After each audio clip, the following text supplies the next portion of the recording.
Hey everyone! Before we jump in, quick disclaimer, this video is not sponsored, and no, I didn't get paid to say nice things about either program. I also don't have a favorite. Well, maybe I do, but I'll let you judge.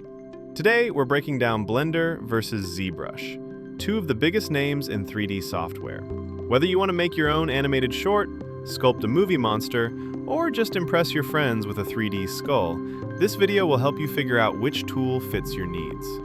First up, Blender. Blender is like the Swiss Army knife of 3D. It's completely free, open source, and can handle modeling, sculpting, animation, rendering, and even video editing. Yep, you could sculpt a dragon, animate it, and render a full scene, all in Blender without paying a dime.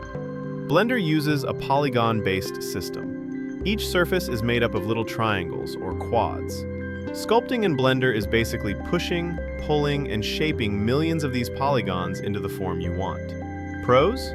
Free and constantly updated by a huge community. All in one tool, perfect for beginners. Supports animation, sculpting, modeling, and rendering in one place. And cons? Sculpting isn't as fast or advanced as ZBrush for extremely high poly models. Some workflows aren't as optimized as professional sculpting software. Now, ZBrush.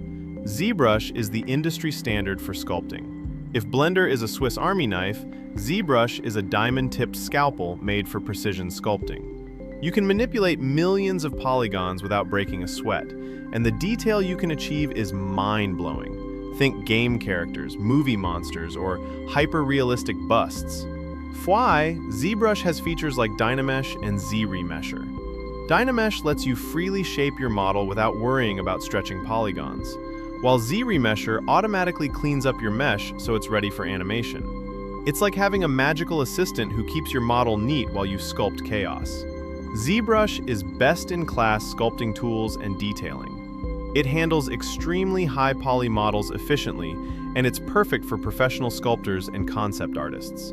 But it is expensive, not free. It has a steeper learning curve, and you'll need other software for animation or rendering. The verdict? If you want a free all-in-one tool, Blender is your buddy. Great for learning, prototyping, and production. But if you'd rather want professional-level sculpting, ZBrush is unbeatable. Just be ready to invest time and money and pair it with other software for animation removing. Using Blender for ultra-detailed sculpting is like trying to carve Michelangelo's David with a butter knife. You can, but it's going to test your patience. Using ZBrush for simple scene animation? That's like bringing a tank to a go-kart race. Overkill. Pro tip: many pros use both. Sculpt in ZBrush, then export to Blender for animation, lighting, and rendering. Why settle for one when you can have the best of both worlds? Hit that like and subscribe for more funny, educational, and brutally honest 3D software breakdowns. Your workflow, and your sanity, will thank you.